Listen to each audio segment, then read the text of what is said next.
Hoy tenemos a Esteban, que nos va, el profesor de la Carlos III, que nos va a contar sobre un trabajo que llevan realizando ya unos cuantos tiempo, del impacto del mercado de estrategia de inversión en mercados continuos. Vale, pues, quieras. Bueno, en primer lugar, gracias Eduardo por la invitación para contar nuestro trabajo. La verdad que es impresionante lo que habéis montado aquí.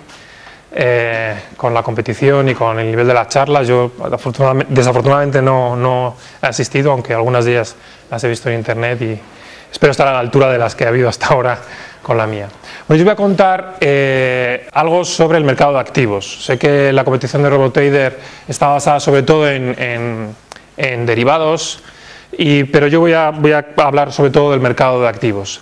Y voy a hablar de algo que en los últimos años ha tomado una especial importancia en el mercado de activos, que son las estrategias óptimas de negociación o de inversión y el impacto de mercado.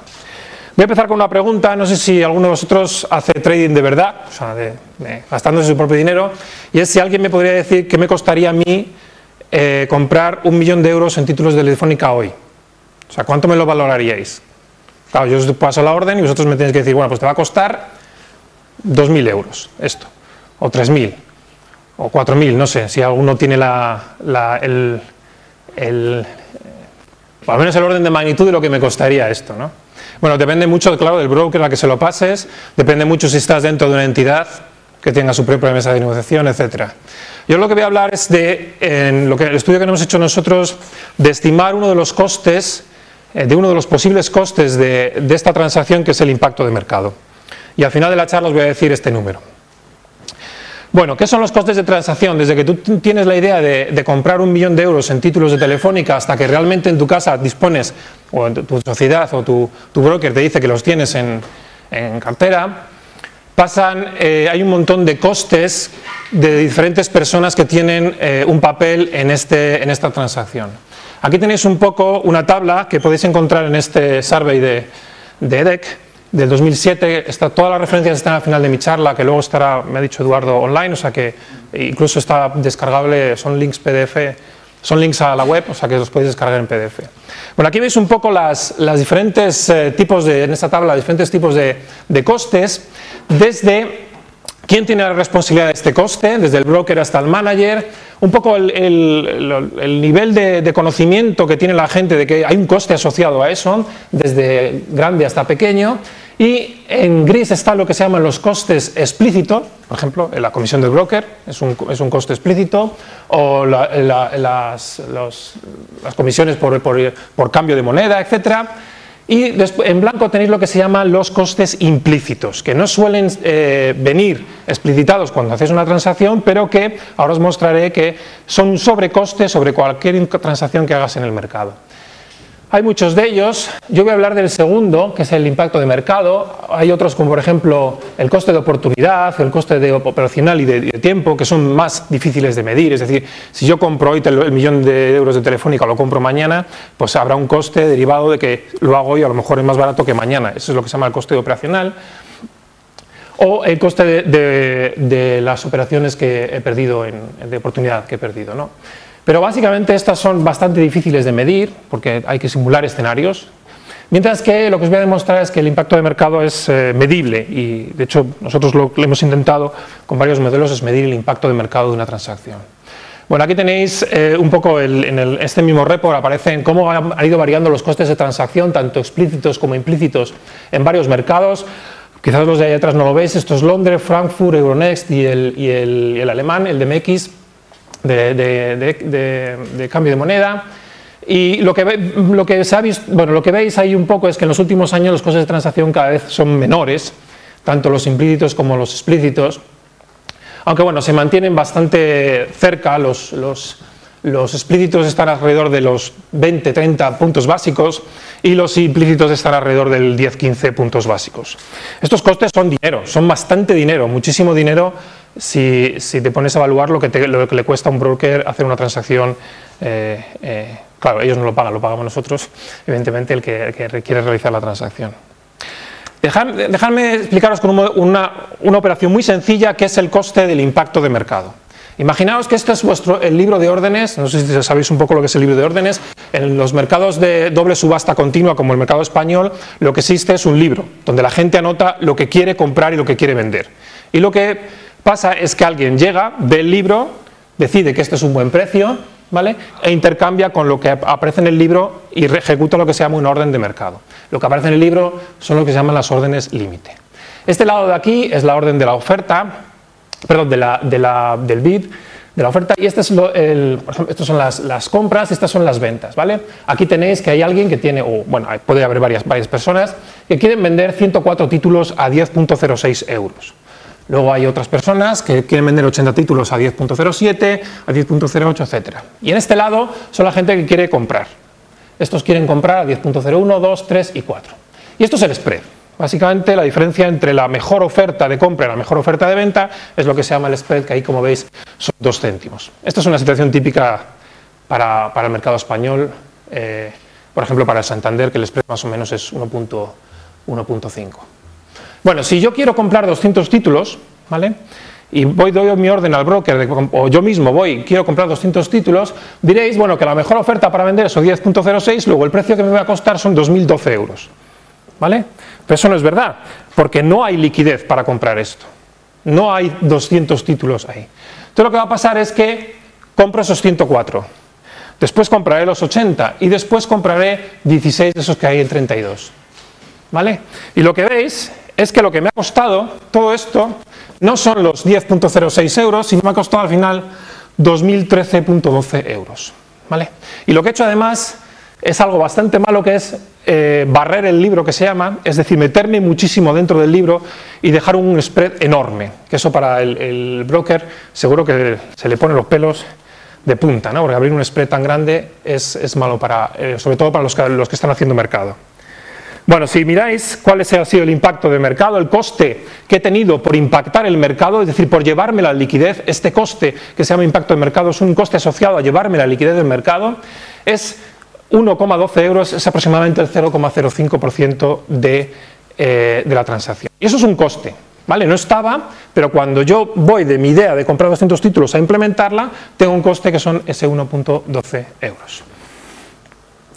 Bueno, vamos a ser un poquito más precisos, vamos a definirlo, lo que se llama el impacto de mercado. El impacto de mercado, en vez de definirlo como coste en euros, lo voy a definir como, lo voy a definir como coste en euros, pero básicamente es la diferencia de precio entre, como en esta transparencia sería la diferencia entre el 10,06, que es lo que yo veía al principio, y el 10,08 que me ha quedado. Una estimación de ese impacto de mercado es esa diferencia en precios, ¿vale? Bueno, entonces aquí lo tenéis. Para un volumen determinado, defino mi impacto de mercado como el retorno, por así decirlo, que es la diferencia de precios antes de que yo he hecho la transacción y después de que haya hecho la transacción, ¿vale? Bueno, si ves a la literatura, esto es un problema, no es nada reciente, o sea, la literatura está llena desde los años 70 de modelos de microestructura y modelos de impacto de mercado. El trabajo más citado es el trabajo de Kyle, que supone que el impacto de mercado es lineal, es decir, cada vez que yo pongo una orden de un tamaño V, el impacto de mercado es proporcional a ese tamaño, a ese número de títulos que yo quiero comprar, o ese dinero que yo quiero comprar, depende cómo lo midamos. Sin embargo, la gran disponibilidad que tenemos hoy de datos nos ha permitido medir esta curva o esta función del impacto de mercado como depende del volumen. Y lo que se ve es que esa curva que eso es una curva, no es lineal, ¿vale? Es una función cóncava de esta manera.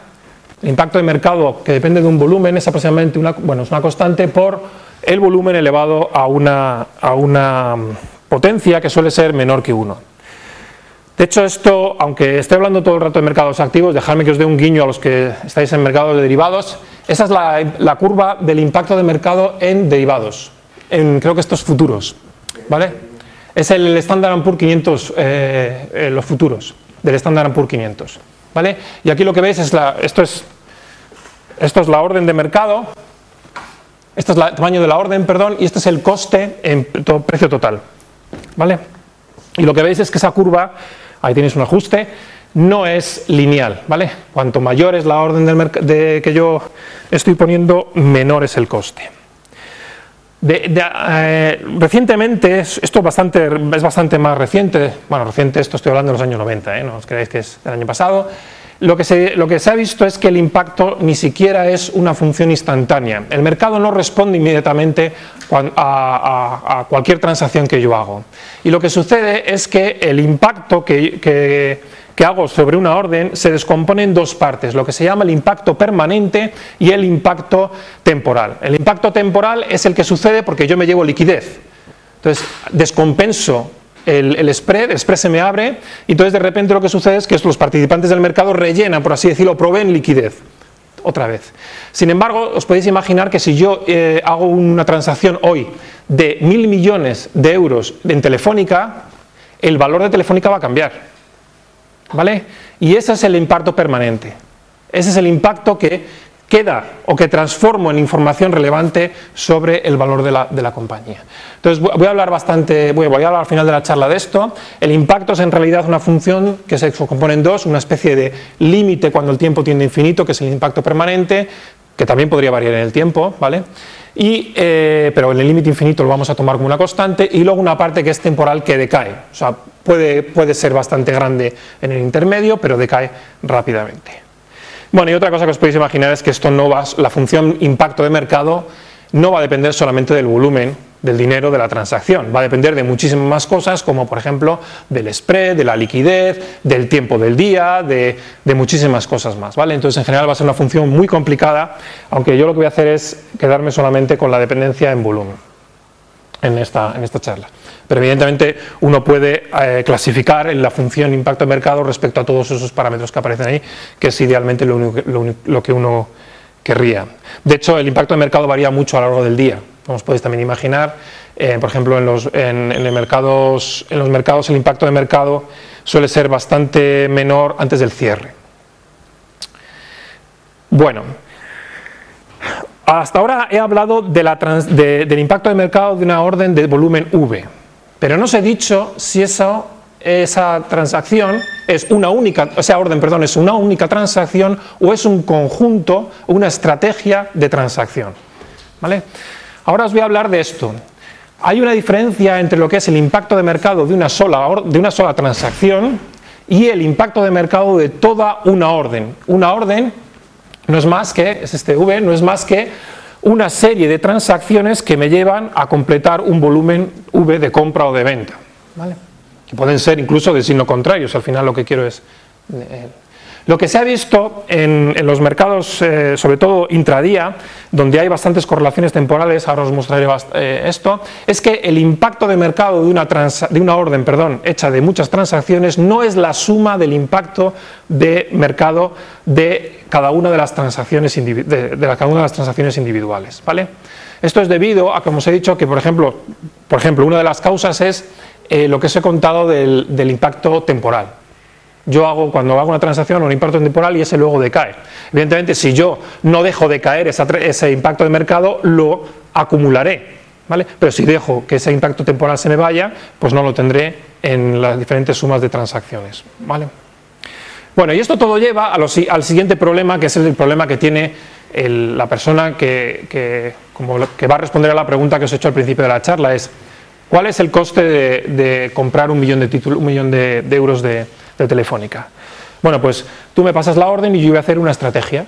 Voy a hacer un protocolo de inversión, un protocolo de transacción, de tal manera que a mí me cueste lo menos posible ese millón de euros, ¿vale? Entonces lo que voy a hacer es calcularme estos tiempos en los cuales yo compro y los volúmenes en los que yo compro como el resultado de un proceso de optimización de un funcional donde van a estar todos mis costes. Costes de broker, de corretaje, el tiempo, el volumen que me pasas, el riesgo. Es decir, si tú me dices ahora mismo cuál es la mejor estrategia para invertir, pues yo te digo lo siguiente, es decir, como lo mejor es tener impacto en el mercado, pues compra 10 títulos cada año. así hasta que completes tu orden. Pero claro, el riesgo que lleva eso es que en un año vista el precio de la acción haya cambiado completamente a lo que tú me has pasado, ¿vale? Entonces, no, el horizonte temporal, aquí está el riesgo y el tiempo, básicamente son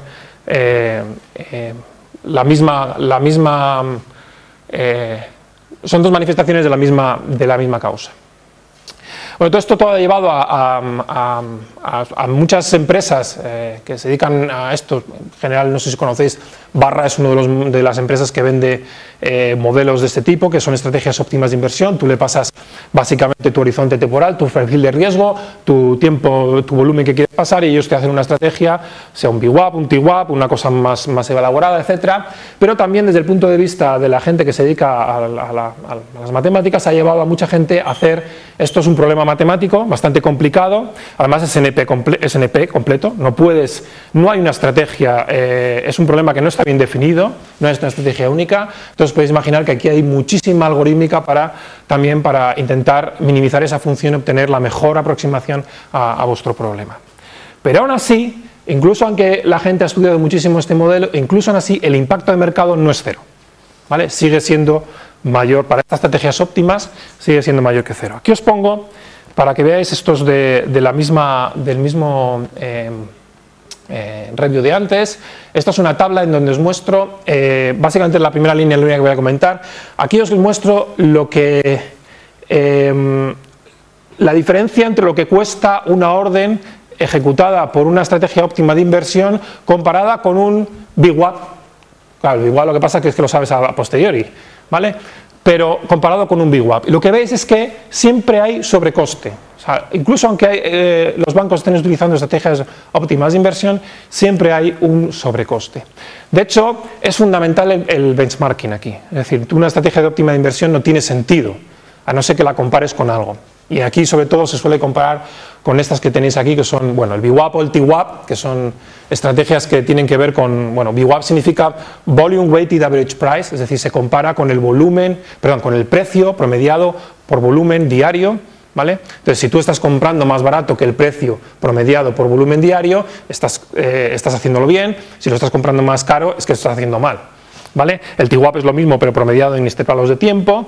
Y luego el Implementation Shortfall es comparando al final del día, básicamente, por ejemplo, a un instante del tiempo. Bueno, o sea que es importante tener estas estrategias óptimas de mercado también para comparar un poco, o tener benchmarks para poderlas comparar.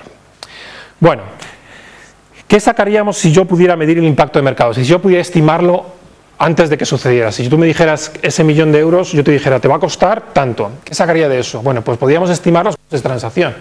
Yo podría crear una sociedad de corretaje en donde yo sabría exactamente lo que me va a costar, aparte de todas las comisiones que podría haber intermedias, lo que me va a costar hacer esa transacción, ese coste de transacción. Podía estudiar también, si tuviera el modelo, es que sé las estrategias que sí se pueden seguir, o sé una estrategia óptima, ¿vale? Porque estoy implementando un modelo de impacto de mercado. Entonces podría comparar mi estrategia con las otras, ¿vale? Y podría mejorar esas estrategias metiendo este modelo de impacto de mercado, podría hacerlo mejor. El problema es que en el mercado continuo, por lo menos en el español, a no ser que seas una entidad, no conoces las órdenes. Es decir, tú lo único que ves es que hay gente cambiándose títulos, ¿vale? A un precio, pero lo que no sabes es la mesa detrás, qué orden tiene de comprar ese millón de títulos, ¿vale? No lo sabes. Esa información no está disponible en el mercado. Bueno, entonces voy a mostrar algunos trabajos, entre ellos los nuestros, en los cuales han intentado estimar esta función, el impacto de mercado. El primer trabajo que os traigo es un trabajo ya clásico, que salió en el RIX Magazine, que es de Algren y colaboradores. Estos lo que hicieron pues es irse a la entidad. Se fueron a Citigroup, le pidieron un montón de datos de su propio mesas de corretaje y lo que hicieron fue estimar cuál era el modelo de impacto de mercado de la sociedad, ¿vale? Del Citigroup. Básicamente lo que hicieron, al final se quedaron con 29.000 órdenes diarias, intradía, ¿vale? Y lo que hicieron fue modelizar tanto el impacto permanente, bueno, aquí hay muchas cosas, esto está tomado del artículo, si lo queréis los detalles está en la referencia, pero básicamente X es el volumen, este es el volumen diario, y X es el volumen de la orden, ¿vale? Cita, esto es la liquidez. Entonces básicamente lo que hacen es el impacto permanente lo modelizan como una ley de potencias tanto de la liquidez como del volumen de la orden, y lo mismo para el temporal. El temporal, veis, bueno, aquí definen un J, que es el impacto total, entonces J menos el permanente es el temporal, y lo hacen con un exponente beta. Bueno, básicamente los exponentes que le salen son, este es casi lineal, el de alfa, y el del permanente, y el del temporal le sale 0,6. Lo digo solamente porque, bueno, y para los que están más cercanos a los mercados, esos datos pues así no tienen, a no ser que me digas lo que es el coeficiente, no sirven para nada. Aquí tenéis algunos datos, por ejemplo, este es el impacto permanente en precio, es aproximadamente 20 puntos básicos, ¿vale? Eso es lo que vieron ellos, que las órdenes de Citigroup tienen bastante impacto. La verdad es que esto es un trabajo del 2005, probablemente ahora Citigroup lo hace mucho mejor que esto, tiene un impacto mucho menor que... Y ahora os mostraré que realmente es mucho menor el impacto hoy en día.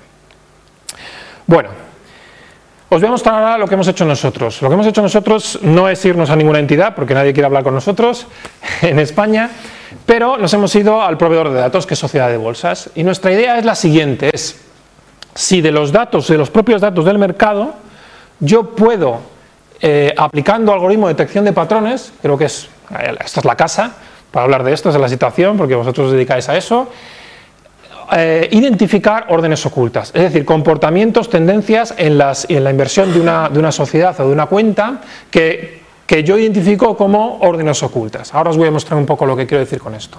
Y a partir de eso, una vez que tengo las órdenes ocultas, puedo saber cuáles son las estrategias de inversión que están siguiendo esas cuentas o esas firmas, y puedo evaluar el impacto de mercado, ¿vale?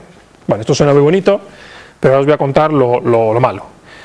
Bueno, voy a contaros un poco también qué niveles de información hay en el mercado continuo, por lo menos en el que conocemos, que es en el de Londres y en el de España. Hay muchísima información. Esto es el booklet que te da, creo que es Reuters, y tenéis ahí un pantallazo de lo que ve la terminal de Reuters, que tenéis muchísima información, ¿vale? Básicamente la información aquí, estos son toda información sobre precios, ¿vale?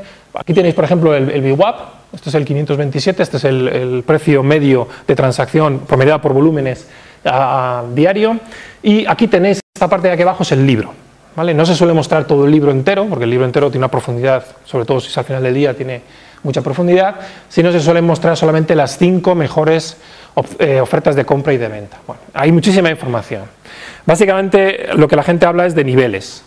Hay un nivel 1 de información que es básicamente gratis hoy en día, con un retardo de tiempo, que es la información sobre precios, volúmenes, incluso sobre carteras, si queréis, un poco eso se puede seguir. Eso es bastante barato hoy en día.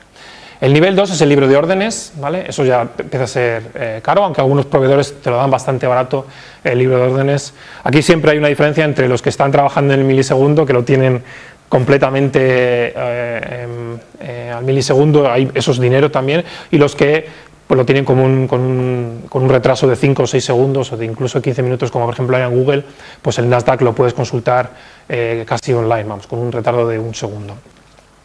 Luego hay un tercer nivel que no suele estar en todos los mercados, que es el nivel de las agencias. El mercado no está formado por una serie de participantes, que son lo que se llaman los miembros del mercado, ¿vale? En el mercado de Londres, por ejemplo, hay aproximadamente 300 miembros del mercado. Son grandes entidades bancarias, empresas de inversión, sociedades de inversión, etc. En España fluctúa alrededor de unas 80, 90 sociedades de inversión.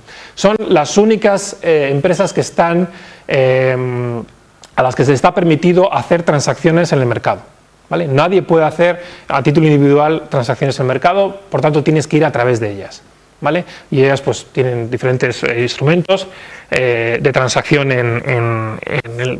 incluso online, por ejemplo, que están conectadas con sus mesas de corretaje.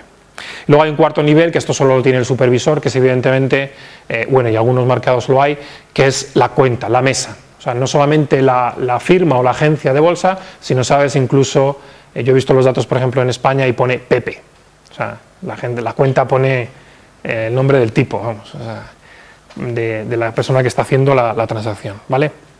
Bueno, en España, gracias a la Sociedad de Bolsas, nosotros hemos tenido acceso a nivel 3, ¿vale? A nivel de las agencias. Entonces me podéis decir lo siguiente: claro, pero una agencia hace transacciones porque tiene una sociedad de inversión dentro de la propia agencia, por ejemplo el BBVA tiene una parte que hace transacciones, una agencia de una sociedad de bolsa dentro del propio BBVA, pero también el BBVA hace transacciones por que un particular le pide que haga una transacción. Entonces la información que hay a nivel de agencia debería estar bastante difuminada, ¿vale? Porque no es realmente una decisión única o una sola orden, ¿no? Bueno, lo que os voy a mostrar ahora es un trabajo previo, dejadme que me vaya un poquito de lo de impacto de mercado, es un trabajo previo que hicimos para ver si la información a nivel de agencias en el mercado español tiene algún sentido, si hay alguna información, ¿vale? Uno esperaría que si al final del día tú te conectas y ves quién ha comprado, quién ha vendido, quién a nivel de agencia, eso no tuviera ninguna información, ¿vale? Daría un poco igual, por lo que os digo, porque la agencia opera por sí misma y en delegación de otras personas, ¿vale? Bueno, vamos a verlo. Lo bueno de esto es que teniendo los datos vamos a comprobar que no hay ninguna información en esos datos. Quién compra y quién vende, no hay ninguna información.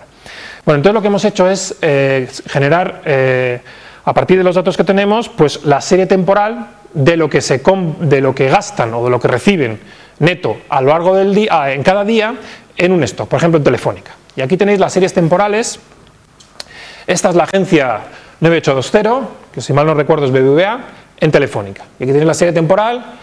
Esto hacia arriba son positivos, hacia abajo son negativos. Pues unos días compra, otros días neto, esto es al final del día, ¿vale? Otros días vende, etcétera. ¿Vale? Esta serie temporal es euros gastados obtenidos a tiempo T en activo I, donde el tiempo es... Aquí tenéis otro, esto es Mercavalor, por ejemplo, perdón, esto es Mercavalor, y esto creo que es, estos son datos del año 2001, creo que es Benito y Monjardín, que ya no existe. Para que os hagáis una idea, esto es un día, porque eso está hecho en series de 15 minutos, y esos saltos, como veis, son enormes. O sea, la agencia realmente toma decisiones muy diferentes a lo largo del día. De hecho, por ejemplo, que habéis en Mercavalor, esta de aquí que es Mercavalor, pues tiene una actividad bastante pequeña, salvo días que realmente hace cosas muy grandes, ¿vale? Bueno, lo siguiente que vamos a ver es qué diferencia hay entre lo que hacen unas y otras. ¿Se parecen? Es decir, ¿lo que hace el BBVA es parecido a lo que hace el Santander? Bueno, lo que hicimos fue el análisis multivariante más simple que te puedas imaginar, que es un modelo un factor, que es suponer que las series temporales de cada una de las agencias es un factor. ¿Y ese factor quién es? El retorno. Realmente lo que hace una agencia, lo que compra o lo que vende una agencia está bastante relacionado con lo que hace el precio ese día, ¿vale? Y de hecho hemos clasificado a las empresas en tres grupos, en las que se llaman trending, que compran cuando el precio sube y venden cuando el precio baja, las que se llaman reversing, esto es una notación que se utiliza bastante en microestructura. El reversing firm, que son gente que vende cuando el precio sube y gente que compra cuando el precio baja. Y hay algunas que estadísticamente no se pueden determinar. Bueno, pero esto no es nada del otro mundo. Lo que sí es importante que es este gráfico de aquí, en donde os muestro, aquí lo que veis es la correlación, este es el coeficiente de correlación de Pearson, entre lo que hace la agencia y el retorno. Básicamente, esto es una estimación de ese gamma subida ahí arriba, ¿vale? Y aquí tenéis estas dos líneas, es la banda de significancia estadística.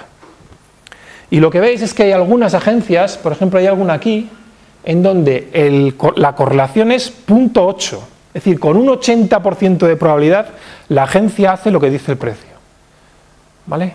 Esto es algo que nosotros no esperábamos ver, nosotros esperábamos que todos estos puntos estuvieran más o menos por aquí, y hubiera algún outlier, pero no que todas las agencias, o sea, tuvieran un coeficiente de correlación tan grande con el precio. Entonces sí hay información en esas series temporales, ¿vale? Hay bastante información.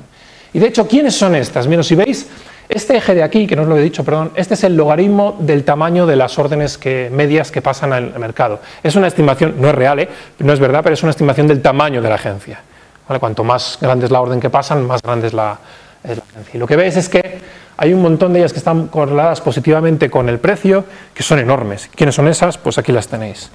Las trending son las sociedades de inversión grande, las que llevan carteras o fondos muy grandes, ¿vale? Y las que son de reversing son no sé cómo decir en castellano, los minoristas, por así decirlo, los retailers, Mercavalor, Renta 4, que tienen muchos de sus clientes son individuales, ¿vale? Y lo bueno es que las grandes firmas son suficientemente listas como para no mostrar su comportamiento, o a lo mejor tienen mezcla también de estas dos cosas. Bueno, esto os lo he dicho solamente, el trabajo está ahí, si queréis lo podéis ver, es bastante bonito. Claro, aquí está la cosa de lo siguiente, es decir, la siguiente parte del artículo, que no os lo cuento, es la parte importante, es decir, vale, si hay correlación, ¿qué causa qué? ¿Qué viene primero? ¿Que una agencia le da fuerte al precio y sube? Bueno, pues no hay nada de eso, no se ve nada de causalidad, ¿vale? Esa es la mala parte. Bueno, aquí os pongo una manera más de demostrar esa función de correlación. Aquí tenéis un poco los dos grupos. Estos son los que se llaman retailers, o sea, los que son reversing, esos son los que son trending, y ahí podéis identificar pues, los grandes bancos de inversión que operaban en el año 2004 en España, y los hubs, por así decirlo, son los que... Cada línea ahí significa que esa agencia está muy correlacionada con la vecina, ¿vale? Eso es una manera de demostrar la matriz de correlación, básicamente, ¿vale? Bueno, voy a volver un poco a lo del impacto de mercado. La idea es ahora, sabiendo que hay tanta información en estas series temporales, vamos a ver si podemos determinar órdenes o tendencias o periodos donde la agencia decide que va a efectuar una serie de operaciones de compra y de venta. Bueno, pues en vez de fijarnos en esa serie V sub I, me voy a fijar en el inventario. Lo llamamos inventario porque es básicamente el dinero que tienen en cartera. Suponiendo que a tiempo cero es cero, pues esta agencia, por ejemplo, está comprando, luego se pasa un tiempo sin hacer nada, luego vende, luego compra muchísimo, compra un poquito menos, luego vende, etcétera, va haciendo una serie de operaciones, ¿vale? Que como veis son consistentes, es decir, y duran muchísimo tiempo además.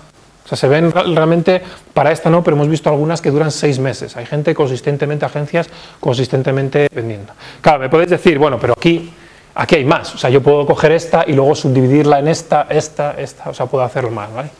Bueno, entonces lo que hemos hecho es un algoritmo de detección de patrones que identifique esto, lo que nosotros llamamos trozos de la serie temporal que muestren de manera consistente una tendencia a comprar o vender. Ese algoritmo lo sacamos de algo tan diferente como, esto es lo bonito de la teoría de la señal, que es de un artículo de un español que está en la Universidad de Málaga, en aquel momento estaba en Boston, que lo utilizaron para detectar patrones de personas que tenían propensión a enfermedades del corazón, viendo su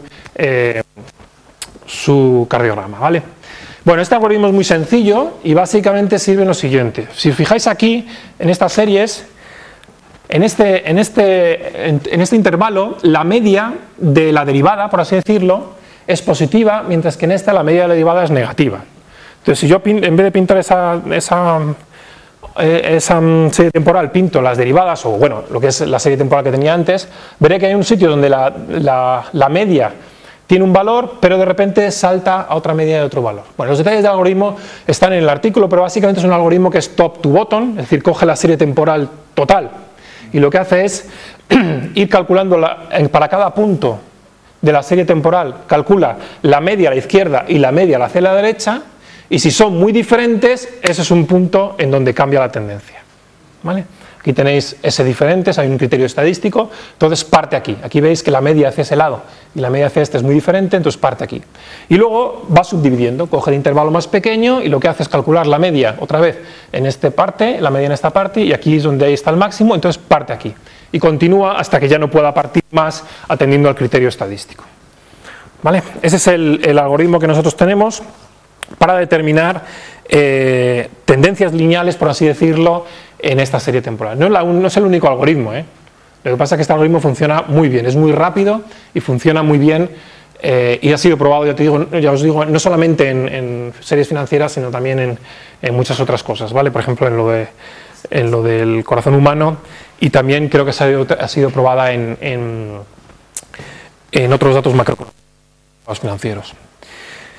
Bueno, con todo eso lo que vamos a hacer es aplicarlo a una serie de datos que son los siguientes. Nosotros tenemos datos ahora de BMX, del SIBE, del 2001 al 2004, donde os digo tenemos información de las agencias, y el mercado de Londres nos ha preparado una base de datos especial para nosotros del año 2002 al 2004, en la que tenemos también información sobre aproximadamente 60 firmas, ¿vale?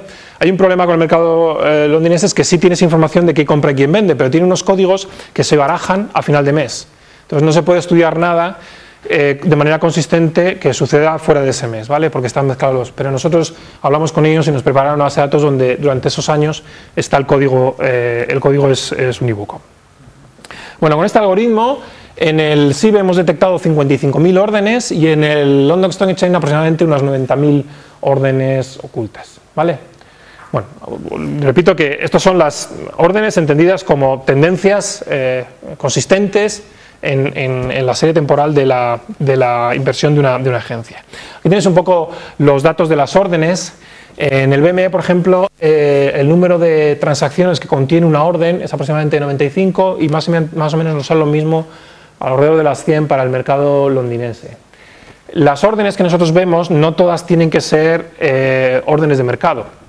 Es decir, nosotros tenemos que la orden, cuando la observamos, vemos que muchas de las órdenes sí son órdenes de mercado, es decir, son de manera activa ha querido comprar o vender, pero también vemos que hay muchas órdenes límites, es decir, que se han ejecutado órdenes que habían puesto anteriormente Entonces son una mezcla, aquí no tenemos solamente órdenes de mercado puras. Y la fracción es aproximadamente, es un poquito mayor para las órdenes de mercado, pero básicamente es el 50%. Bueno, luego tenemos un poco esto es lo que llamamos el participation ratio, es el tanto por uno del volumen que esa orden en dinero se ha llevado de todo el mercado, ¿vale? Entonces, como veis, es bastante alta, es el 20% en España y el 34% en Londres. Eso nos dice que no estamos capturando ruido, o sea, realmente ha habido un esfuerzo de la agencia por llevarse un volumen importante de la transacción en ese tiempo.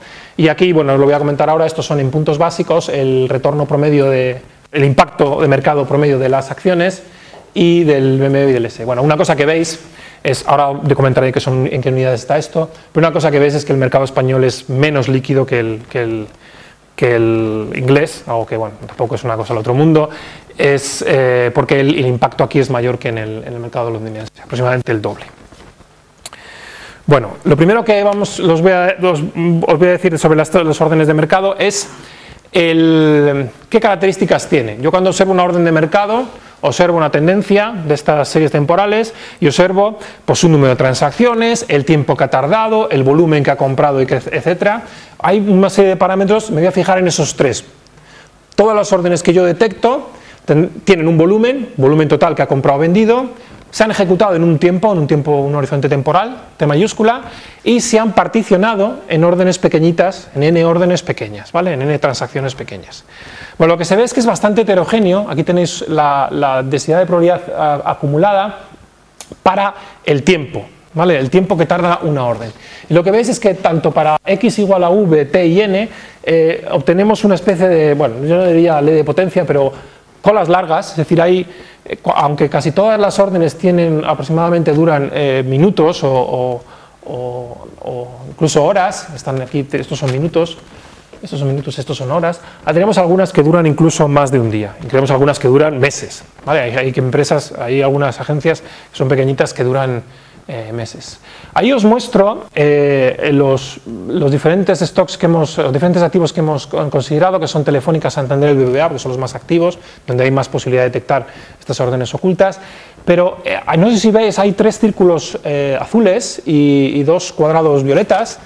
Esos son datos de otros artículos que no son el nuestro y que básicamente son datos dentro de una firma. O sea, esos son realmente cómo se distribuye el tiempo de las órdenes reales, no son inferidas, estos son órdenes reales de una firma. Y como veis, los artículos azules, los puntos azules son de un paper de Lokonisov, que es bastante famoso, también están las referencias. Y como veis, no estamos tan lejos, es decir, no estamos diciendo algo completamente ridículo cuando inferimos estas órdenes, ¿vale? Están bastante cerca de lo que en el mercado aparece. Lo otro que vemos es que evidentemente no son independientes el número de transacciones del volumen ni el tiempo que tarda una orden del volumen. Tenemos lo que llamamos relaciones alométricas, se llaman alométricas porque son relaciones tipo logaritmos son lineales, pero en lineal son leyes de potencia, entre, por ejemplo, el número de transacciones dentro de una orden y el volumen, el tiempo y el volumen, etc. Bueno, hay diferentes modelos, aquí os copio dos que están también en las referencias. Hay un modelo de Gabé y de otro de Algren que dan estimaciones para estos son modelos teóricos, dan estimaciones para estos exponentes. Por ejemplo, el de Algren y Chris dice sencillamente que si tú tienes una orden de 10.000 títulos, ¿vale? El número de una orden de 10.000 títulos, el número de transacciones que tienes que poner es proporcional a ese volumen, ¿vale? Hay una constante de proporcionalidad y es proporcional a ese volumen. Y la estrategia óptima lo que hace Algren es calcular precisamente esa constante de proporcionalidad, ¿vale? Pero lo que vemos nosotros es que es diferente. De hecho, bueno, el GSU1 tampoco está tan lejos de ser 1. No sé si lo veis, aquí esto es el mercado londinense, este es el mercado español. Y estos son los exponentes para los diferentes stocks, para los diferentes activos. Y lo que veis es, básicamente estos de aquí son los más líquidos, que es los que hemos tomado para lo que os voy a mostrar ahora del impacto de mercado. Y básicamente para estos 1, es decir, lo que están haciendo, ahora os comentaré, son parecido a VWAPs, es decir, parten la orden en trozos que son del mismo tamaño, básicamente.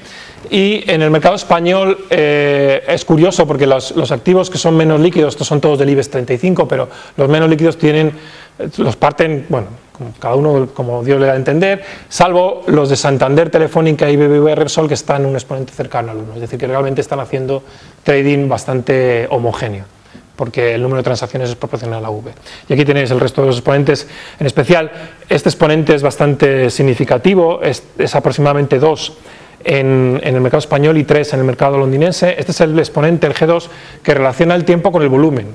Te dice cuánto va a tardar o cuál es el horizonte temporal que una mesa escoge para transaccionar un volumen V. Y lo que se ve es que crece bastante, es súper lineal, es decir, crece cuanto más grande sea la orden, más tiempo va a tardar, ¿vale? Proporcionalmente. Bueno, pues vamos allá, impacto de mercado. Con las órdenes que tenemos, lo que hacemos es medir el precio antes de que esa orden empiece y medimos el precio después de que se ejecute, y esto es lo que estoy mostrando, el impacto de mercado, que es el retorno, que lo definimos en unidades de spread, ¿vale? Porque aquí, como estamos comparando BBVA con Telefónica, hay que calcularlo todo en unidades de spread, y ahí lo tenéis.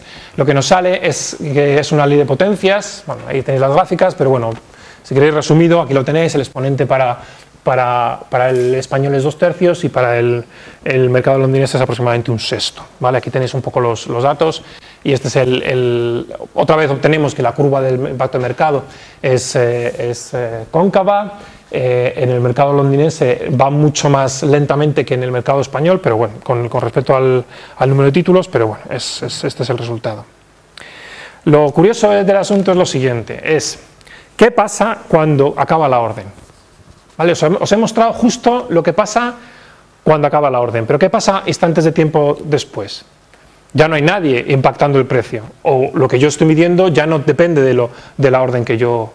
Porque esto lo que estoy haciendo son promedios condicionados, promedio condicionado a qué pasa si yo pongo una orden, qué pasa después.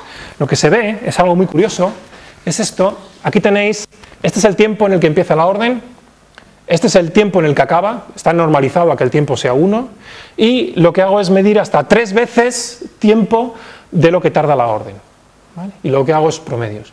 Entonces lo que veis es que tanto en el mercado londinense como en el español, el impacto de mercado va creciendo a lo largo del tiempo, la orden va construyendo ese impacto de mercado, el mercado va reaccionando a esa orden de mercado, pero una vez que acaba, lo que hace es relajar la parte temporal, ¿vale?, de que hay alguien activamente comprando o vendiendo, y acaba en una constante que es lo que es el impacto permanente, ¿vale?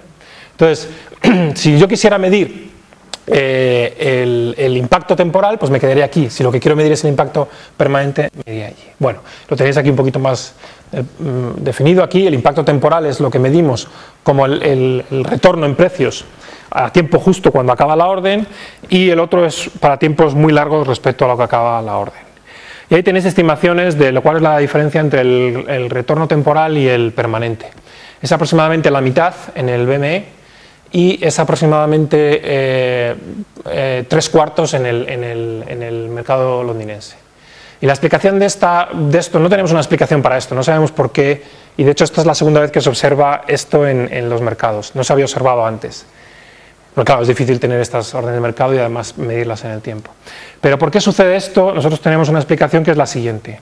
El impacto permanente, lo que me queda al final, es el precio ponderado de lo que he pagado. Mirad, os voy a demostrarlo. Si yo supongo que el retorno va como t elevado a una potencia, ¿vale? Yo puedo pensar cuál es el volume weighted average price de mi orden, que es el precio promedio, es el precio al principio de la orden, más un promedio de lo que va del impacto de mercado que yo he tenido, ¿vale?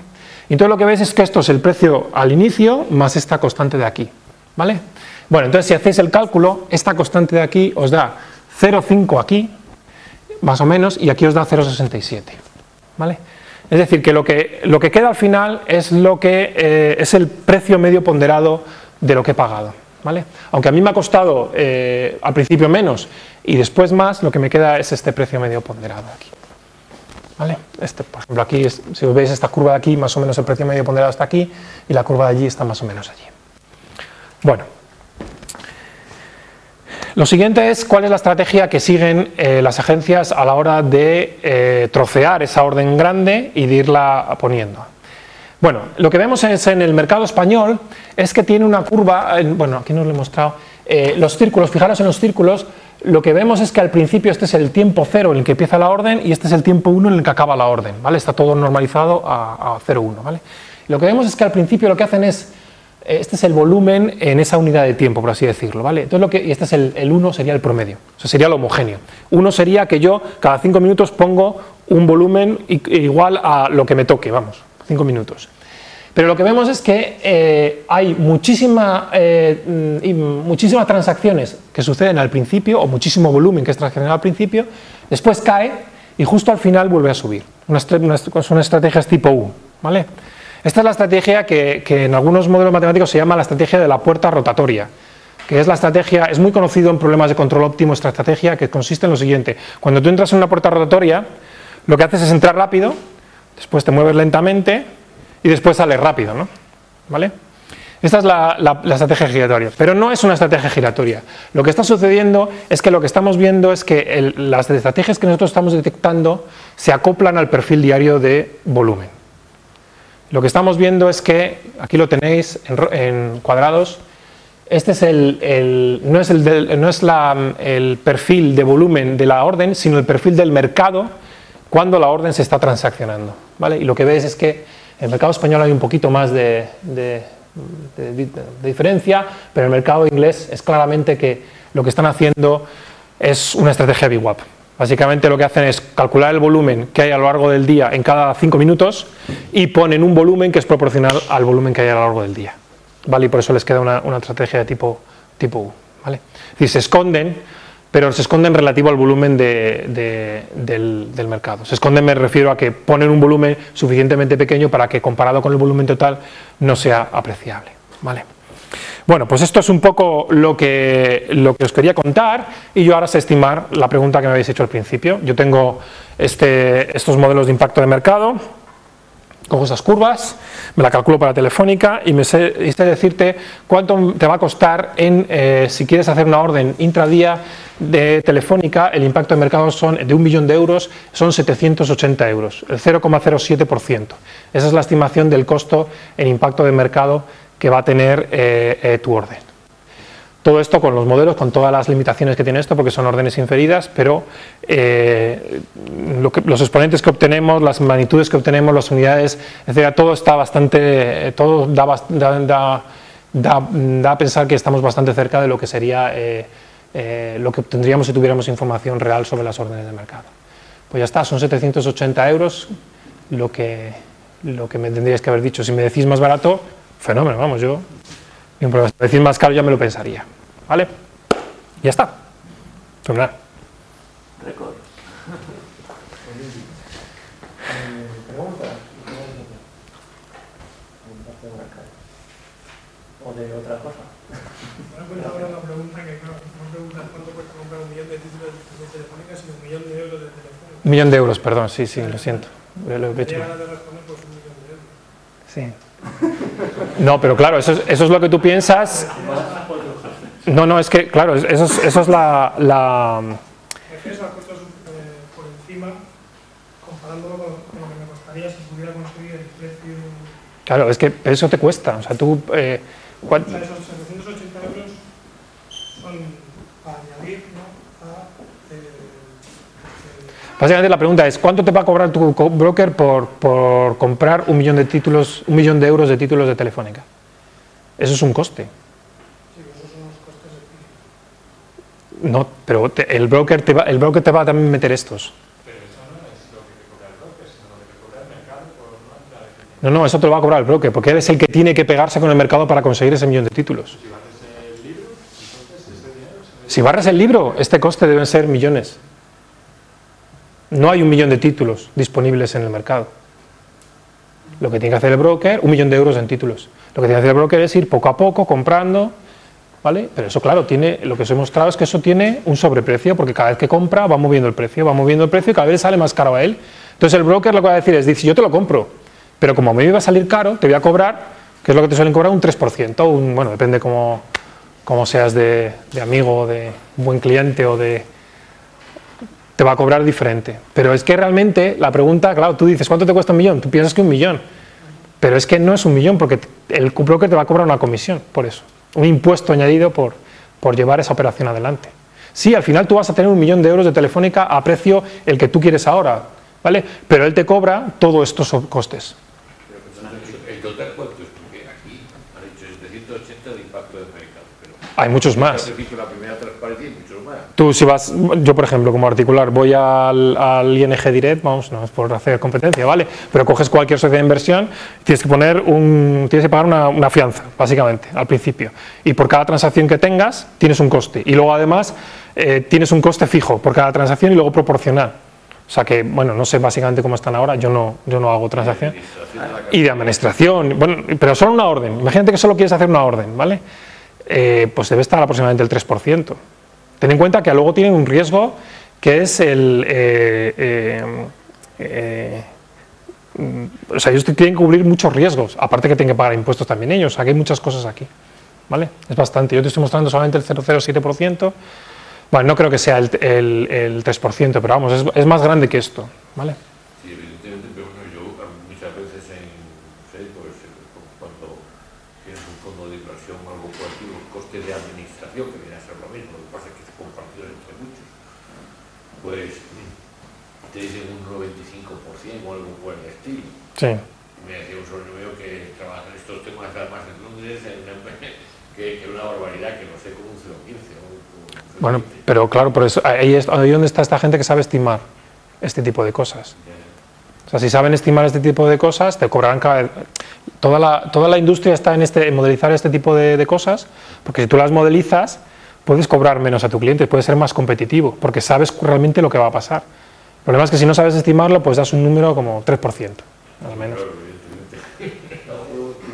Hacer con orden oculta es para que, digamos, que otra agencia no vea que me está subiendo el precio. Claro, es que, claro, yo solo he hablado del efecto que tiene barrer el libro de órdenes, pero si tú me dices, Esteban, quiero comprar Telefónica, te ofrezco 10, le digo, no, te ofrezco 10, te ofrezco 10, te ofrezco 10, yo al final a lo mejor me lo pienso.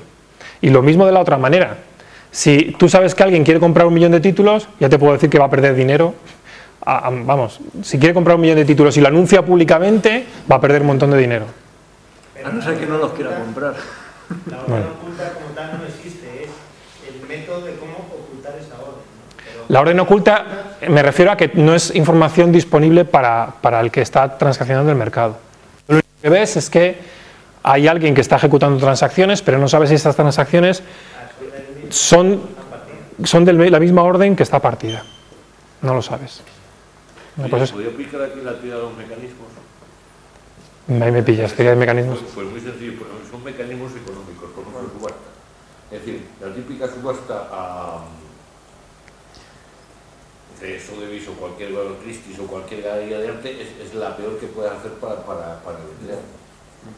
Porque, ¿qué resulta? Imagínate que hay uno que está dispuesto a pagar 15 millones, por un cual otro está dispuesto a pagar 30. Entonces, ¿qué pasa? Se van quedando primero los que no llegan, y cuando llega el de 15 millones, dice 15 millones. Entonces dice 16 o 15 y medio. Y ya está, y se ha ahorrado un montón. Sin embargo, si hace la subasta con una plica ante el notario, que se manda un notario firmado y demás, para el vendedor es mucho más favorable. Se refiere a mecanismos estos económicos. Toda la teoría, hemos dicho, hace un par de años le dieron el premio Nobel a los que desarrollaron esta teoría. Bueno, esto es mercado continuo, ahí es más difícil. En este caso, para ver cómo me imagino que son transacciones de viva voz, como una subasta. Yo me imagino que esas, bueno, aquí en el mercado español hay lo que se llaman subastas de liquidez, que es para los que no, los activos que no tienen suficiente liquidez se organizan subastas. Cada uno pone su precio y no sé exactamente cuál es el mecanismo, pero hay una subasta de liquidez. Pero para esto no hace falta, o sea, aquí hay suficiente liquidez. Si tú quieres comprar, puedes comprar. Si tú quieres vender, puedes vender. La subasta está hecha para cosas que no tienen, que son susceptibles de no poderse vender, ¿vale? Por ejemplo, en eBay, yo, vamos, he hecho algún intento de estudiar eBay y básicamente la subasta es el mejor mecanismo para poder vender algo allí, ¿vale? Mucho mejor que fijar un precio o subasta en tiempo continuo, subasta en tiempo continuo, es la mejor. Pero aquí no, aquí hay suficiente liquidez, vamos, yo a no ser que haya una situación excepcional, comprar Telefónica no hay ningún problema. ¿Qué es lo que se quiere, no? Que el mercado, que tú puedas entrar en el mercado y participar, no que sea el mercado, por ejemplo, de plata de Londres, que son 20 tíos que se levantan por la mañana, van a las 11, dan un papelito con su quote ese día, con su mesa, se fija el precio entre la media de todos los demás y se van a casa. 5 minutos dura el mercado, ¿vale? Dime. ¿Cómo se puede ver en estas fórmulas y este modelo el hecho de comportamiento del mercado independientemente de lo que yo quiero hacer en este caso, que es gastar 1 millón de euros de Telefónica? Si el mercado, por algún motivo, está cayendo y lo que la gente quiere es vender a toda costa, no voy a tener un coste, sino muy al contrario. Claro, voy a aprovechar de que realmente en contra viene todo el mundo y por lo tanto yo me uno y un fabuloso y va a ser negativo. Entonces, no sé muy bien cómo realmente se puede medir algo en este caso como positivo si el mercado podría haber sido en contra. Bueno, yo he hablado siempre de comprar, pero tú también puedes decir cuánto me costaría vender. Sí, ya, pero... Y luego aparte, y luego aparte... No, tienes toda la razón. Claro, por eso decía que yo me he fijado en el promedio de todo esto, pero en realidad lo que uno tiene que estudiar es esa función complicada que depende de todo, incluso de la situación del mercado. O sea, por ejemplo, si yo, de hecho nosotros hemos hecho, aquí os he mostrado solamente cosas que suceden en día y en 2 días, o sea, pero hemos estudiado también órdenes grandes que suceden en más, y allí, por ejemplo, el año 2001 y 2002 fue horrible para la bolsa española, sobre todo para Telefónica, y estaba cayendo todo el rato. Entonces ahí tienes como una especie de si tú vales el impacto de mercado, incluso aunque compres, está cayendo, o sea, el impacto es negativo. ¿Por qué? Porque incluso aunque yo compre, tengo por debajo un ruido, o sea, una tendencia de fondo que es a bajar.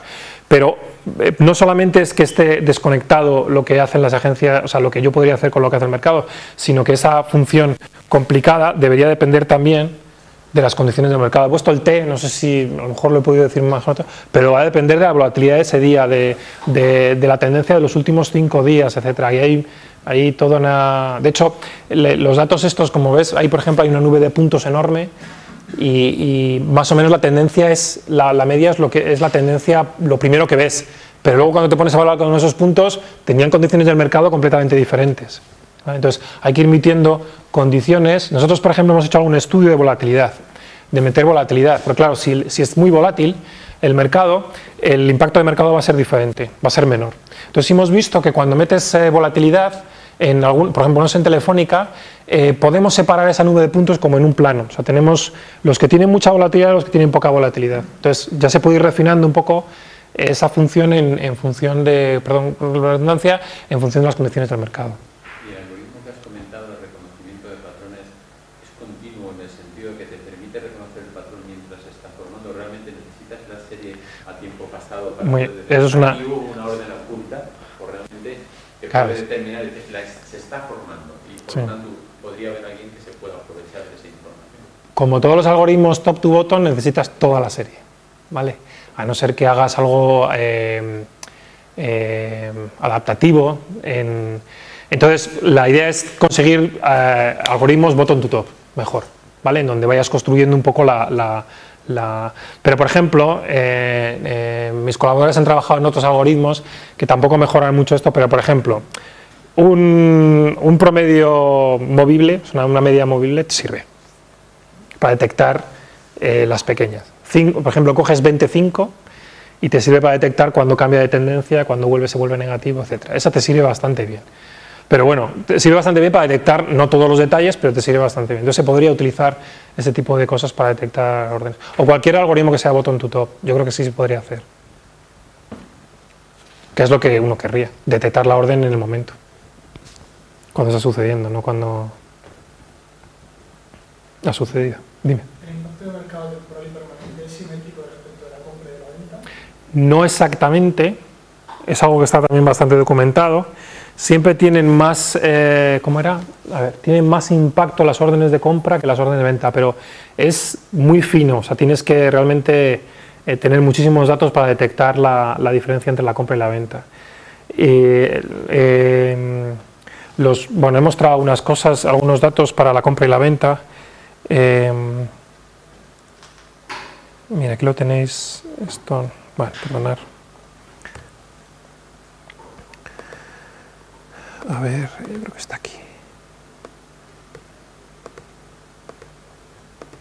Este es. Bueno, aquí tienes la tabla de... Esto es para las órdenes de compra y esto es para las órdenes de venta. Entonces, bueno, ves que el exponente este es estadísticamente indistinguible. Este sí es algo más distinguible, pero lo que sí son distinguibles... Perdón, los exponentes son distinguibles por ejemplo, en Londres. Este sí es distinguible de este no de este, ¿vale? O sea que sí hay una ligera diferencia entre, aunque yo lo he puesto todo junto y he dicho que es, pero sí hay una diferencia entre la compra y la venta. De hecho, en los estudios de Lokonisov, de esto que he dicho, el paper de este que hemos mostrado y otros de Madhavan, que son los clásicos de esto, sí, siempre se suele citar a ellos porque es como clásico el resultado, que hay como un 0,5 puntos básicos más en compra que en venta siempre. Y no se sabe por qué. Vamos, yo por lo menos no sé por qué. Pero vamos, son bastante parecidos, tampoco hay mucha diferencia, ¿vale? Dime. Como guarda la correlación entre el volumen neto que negocia cada agencia y el retorno del precio, bueno, decía que sí que había una fuerte correlación solo con ese, bueno, con ese dos variables. Sí. Y dice que calculaba la causalidad Sí. y que no sabía nada. Vamos a ver, o sea, claro, yo viendo ese resultado, inmediatamente si yo os lo estoy contando porque no hay nada. O sea, porque si hubiera algo, yo cogería, me iría, me pondría una máquina en casa al lado y cada vez que viera que BBVA está transaccionando y tal, me ponía del otro lado y le daba, ¿vale? Porque sé que va a subir el precio. Si el BBVA no, pero por ejemplo, si JP Morgan veo que está, bueno, JP Morgan ya no, pero bueno, si en su día veía que estaba comprando, como sé que va a mover el precio hacia arriba, pues yo sé lo que va a pasar y no directamente ahí, pero puedo hacer, por ejemplo, cualquier otro tipo de... Pero bueno, si yo tuviera causalidad, es decir, si supiera que el retorno, la serie temporal de la agencia me va a predecir lo que pasa en el futuro con el precio, ¿vale? Pues ya está. Pero eso me los puedo comprar, los datos de sociedad de bolsas con agencia me lo puedo comprar, no hay ningún problema, o sea, lo pondría en casa. Entonces lo estoy contando porque no hay nada. Porque si yo veo que el JP Morgan impacta en el precio, es tan sutil como lo hace que no nos dice nada sobre el precio en el futuro. Al revés sí. Al revés sí pasa. Lo que pasa es que si yo veo que el precio en el pasado, cuando ellos impactan, básicamente lo que sucede es lo siguiente. Cuando ellos compran, mueven mucho el precio. Por ejemplo, JP Morgan, mueven mucho el precio. Pero después hacen cosas que no tienen nada que ver con lo que han hecho en el pasado. ¿Vale? Entonces, no me sirve para predecir lo que hay en el futuro, pero cuando veo que ellos siguen comprando, es porque han comprado en el pasado unas cosas grandes, y entonces hay una especie de correlación hacia el pasado, pero no hacia el futuro. ¿Vale? Esto lo hicimos con una técnica que se llama causalidad tipo Granger. Si conocéis, bueno, es una Granger es premio Nobel también, entre otras cosas por esto, y tiene todas las... o sea, el 50% de la humanidad cree que es malo y el 50% de la humanidad cree que es bueno, esa técnica, pero nosotros no vemos nada, porque si viéramos, vamos. O sea, si yo, por ejemplo, pudiera... la causalidad hemos probado incluso en 15 minutos. O sea, tendría que ir muy alta frecuencia. Pero si viera algo, vamos, o sea, es que me podría... O sea, si yo pudiera predecir me acuerdo que nos salía... Imagínate, si te sale con el 60% de probabilidad, lo que puedes en vez de, o sea, un 10% mejor que tirar una moneda, lo que pasa en el futuro, fíjate, en 15 minutos... Hemos sacado varias veces ese de probabilidad sin ser muy... ¿En precio? O sea, saber exactamente lo que va el precio a hacer. Quizá horizontes más, no 15 minutos. Aciertas, pero tienes muchas cosas en contra tuya. Sí. Ese 10% igual no es traducible Sí, en dinero, directamente. en beneficio, entonces pues al final pues, se te acaba yendo. Aciertas, pero no sacas partido. Sí, porque te lo come los costes. Sí, cuando te equivocas es la en contra tuya. Claro. O sea, ese 40% es más del 40%. Es una cosa curiosa. Pero vamos, aún así nosotros no vemos nada, ¿eh? Vamos, tengo las gráficas por ahí, si quieres ahora lo vemos en el artículo, ¿sabes qué es? Cae a cero. O sea, la cross correlation, la correlación cruzada entre las series temporales para tiempo futuro cae a cero. No vemos nada, está todo en la banda de... Y es un fenómeno curioso, o sea, que no veas nada. O sea, yo no lo entiendo, o sea, lo deben de hacer tan... Debe haber algún mecanismo en el mercado, a nivel de microestructura del mercado, que no permita, o que ellos lo hacen de tal manera que no permita ver ese tipo de cosas. En algunas agencias sí se ve, ¿eh? En algunas agencias pequeñas sí vemos causalidad. De todas maneras, mencionado lo del cociente de Pearson y, claro, eso miraría de tendencias lineales. Sí, no, bueno, ahí estamos entrando, sí. Niveles quizá... No. De hecho, hemos hecho una prueba con en vez de hacer correlación lineal, pues con supported vector machines, por ejemplo, para ver si se puede, y no sale tampoco. O sea, incluso con clasificadores no lineales no hemos visto tampoco que se pueda predecir. Es una prueba pequeña, porque yo no soy un experto, y pues con alguien que nos ayudó, y incluso hemos hecho alguna prueba también de correlación no lineal a través del espectro de Fourier, alguna cosa que se pueden hacer así, no, tampoco se ve nada. O sea, que es algo curioso, que no se vea nada. A mí me parece curioso, vamos, porque sí se ve anterior y luego después, posterior, no se ve nada. Vale, es una cosa curiosa. Bueno, os he dejado, lo último que cuento, perdonar, hay un montón de referencias en el artículo, os he dejado también mi dirección por si queréis escribirme, y los artículos nuestros están todos en mi página web, y ahí tenéis un poco los artículos que he ido citando de Algren, del Edit Risk, hay un artículo muy bueno, por si queréis iniciaros en esto, que es el Barra, que es del año 97, es del milenio pasado, que es el modelo de impacto de mercado que ellos utilizan, y explica muchísimo, muy bien, muy para practitioners, qué es lo que es el impacto de mercado. Yo empezaría por la página web de Barra, y para que leyerais. Luego, si queréis, pues lo demás son todo directamente... Este es el artículo que os decía de Algren, el primero, que es el que se cogieron los datos de Citigroup, y está bastante bien también desde el punto de vista matemático. Si queréis. Pero bueno, todo esto está en las transparencias que estarán online. Muy bien. Bueno, agradecerte mucho por tu tiempo en tu charla. Muchas gracias. No sé si quieres comentar algo más de lo que estáis haciendo. Bueno, una cosa que nosotros estamos haciendo ahora es que bueno, primero pediros ayuda, porque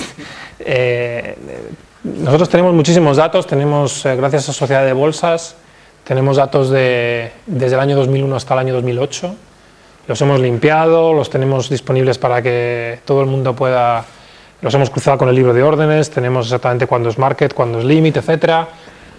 No queremos hacer competencias con Visual Trader, o sea, nosotros no... pero tenemos muchísimos datos, y una de las primeras cosas que nosotros queremos hacer ahora... Perfecto. Muy bien. Bueno, una cosa... Sí, una cosa interesante, por ejemplo, en lo que estabas comentando de todo lo que salía, compararlo con los datos actuales, seguramente a lo mejor hay cosas que ya han cambiado, porque claro, sí. Como todo esto es una guerra electrónica al final. Sí, ¿os acordáis de la gráfica que os he mostrado? Los costes de transacción han ido cayendo los últimos 10 años muchísimo, y ahora probablemente lo que os he contado... Sí. Nosotros tenemos ahora dos líneas. La primera es, dado que tenemos también esto por agencia, lo primero que queremos dar es ratings de agencias. Es decir, ¿quién tiene un coste de impacto de mercado menor en el mercado español? Para lo mismo, para Telefónica. ¿Vale? O sea, tú vas al BBVA, le pides que compre 10 títulos de Telefónica, te va a cobrar Y yo te puedo decir que le cuesta menos porque son mejores haciendo el trading que esto. Lo vamos a hacer por agencia, eso es lo primero que estamos haciendo. Y lo segundo es, no solamente quién te cobra menos, sino quién hace mejor en absoluto, sino quién lo hace mejor respecto a un benchmark, como por ejemplo el VWAP. Entonces vamos a hacer lo mismo, vamos a coger las órdenes que están en un tiempo y tal, calculamos cuál es el volume weighted average price, lo que has pagado tú, lo que han pagado ellos, y ver cuál es la diferencia y ver cómo lo han hecho de bien con respecto a ese benchmark. A ver si están por encima o por debajo del benchmark, si lo están haciendo mejor o peor. Y eso es lo que estamos haciendo ahora lo que estamos viendo, que es muy curioso, es que no existe una función impacto de mercado en el mercado español, ni siquiera en el de Londres tampoco. Lo que existe es que cada agencia tiene su propia función, por así decirlo. ¿Vale? Y lo que observamos nosotros es una especie de promedio ponderado de lo que hacen cada una de ellas. Yo creo que además no hay uniformidad en una agencia. No. Hay un montón de personas y cada uno... O sea, yo te puedo decir una agencia que le cuesta el doble comprar Telefónica que el Santander. El doble. No sé por qué. A lo mejor son cuidadores de... No creo que te necesite cuidar Telefónica, pero a lo mejor son cuidadores de Telefónica, ¿no? No sé.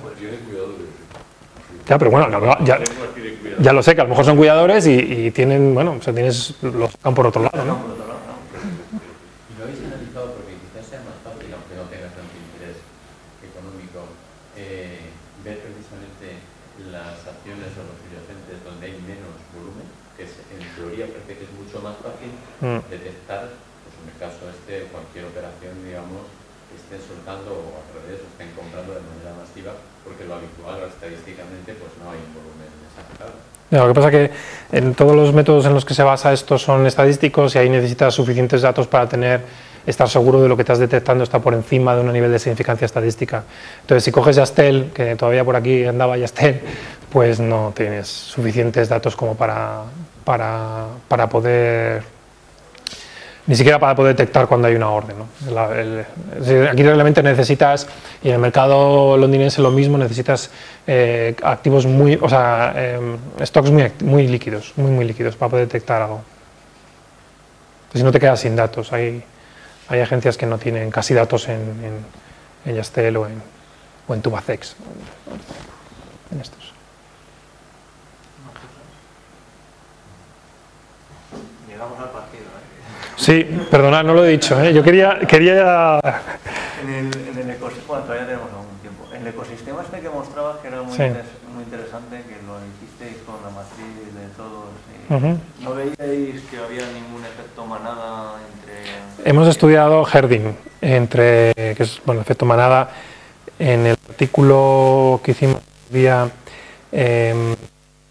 para mostrar que hay información. Mostramos también, hay varias medidas estándares en los estudios financieros sobre Herding. Entonces, otra cosa que se puede hacer aquí no es qué pasa con una persona individual con el retorno, es decir, si una agencia está haciendo lo mismo que dice el retorno, sino si están haciendo cosas parecidas, porque claro, esa matriz de correlación que estáis viendo ahí sucede porque hacen o bien cosas parecidas en diferentes días, o bien porque el mismo día hacen lo mismo. Pueden ser cosas diferentes, ¿vale?